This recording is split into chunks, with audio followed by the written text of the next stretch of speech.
వికారాబాద్ కి హవా లాఖో రూపాయి కా దవా అని. వికారాబాద్లో ఉన్న అడవిని ఆనాడు నిజాం సర్కార్ మెడిసినల్ ప్లాంట్స్ పెట్టి మీకు మొత్తం తెలంగాణ రాష్ట్రంలో ఉండే టెంపరేచర్ కంటే చిరంజీవి గారు వికారాబాద్లో వికారాబాద్ అటవీ ప్రాంతంలో 2-3% టెంపరేచర్ తక్కువ ఉంటుంది.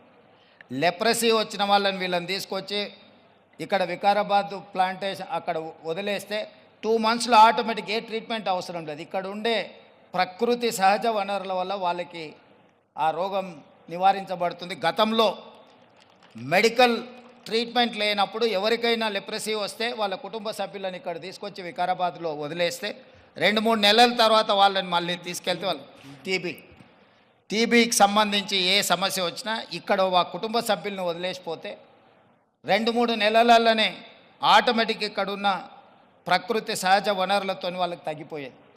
అంటే ఈ ప్రాంతానికి ఒక ప్రత్యేకత ఉన్నది.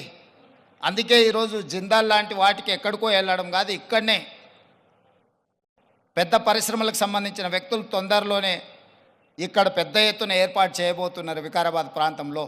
మొన్ననే దావోస్లో అగ్రిమెంట్ చేయడం జరిగింది.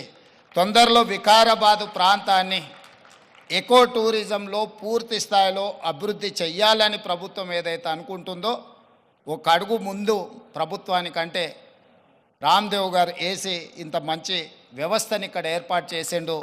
తొందరలో ఈ ప్రాంతం యొక్క అభివృద్ధికి ఇది ఒక ప్రాతిపదిక అవుతుంది.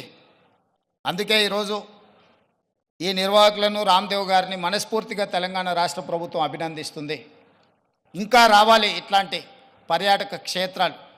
ఇదొక వ్యాపార కేంద్రంగా కాకుండా పర్యాటక క్షేత్రంగా కూడా రాణిస్తుంది అనడంలో ఎలాంటి సందేహం లేదు. ఈరోజు నాతో పాటు చిరంజీవి గారు, సీఎం రమేష్ గారు, మా మంత్రులు, శాసనమండలి సభ్యులు, శాసనసభ్యులు అందరు రావడం, ఇట్లా కార్యక్రమం రోజువారీగా ఎన్నో రాజకీయ కార్యక్రమాలలో పాల్గొంటుంటాం. కానీ ఈ కార్యక్రమంలో పాల్గొనడానికి ఒక ప్రత్యేకత ఉన్నది.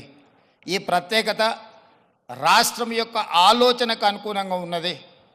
ఈరోజు రాష్ట్ర ప్రభుత్వం ఏదైతే ఎకో టూరిజం పాలసీలో ఇలాంటి పార్కులు మేము డెవలప్ చేయాలనుకుంటున్నామో రాబోయే రోజుల్లో ఖాళీ వరి పండించడమే కాదు, ఇతర కమర్షియల్ క్రాప్స్ వైపు ఈరోజు ప్రకృతి వనాలను పెంచడానికి కూడా రైతులను ప్రోత్సహించడానికి ప్రభుత్వం వైపు నుంచి ప్రణాళికలు ఉన్నాయి.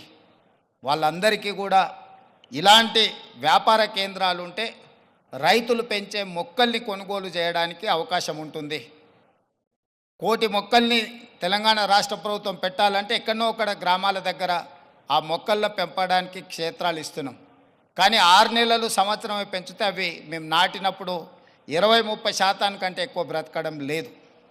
అందుకే రాబోయే రోజుల్లో మా మంత్రి గారికి సూచన చేస్తున్నా, అదేవిధంగా ఫారెస్ట్ మినిస్టర్ గారికి కూడా నేను ఆదేశాలు ఇస్తా. 2-3 సంవత్సరాలు పెంచిన మొక్కల్ని తీసుకెళ్ళి నాటితే మొక్కలు బతకడానికి ఎక్కువ అవకాశం ఉంటుంది. కానీ మరి రైతు 2-3 సంవత్సరాల ఆదాయం లేకుండా ఉండాలి అని అంటే రైతు బ్రతకం కూడా కష్టమవుతుంది.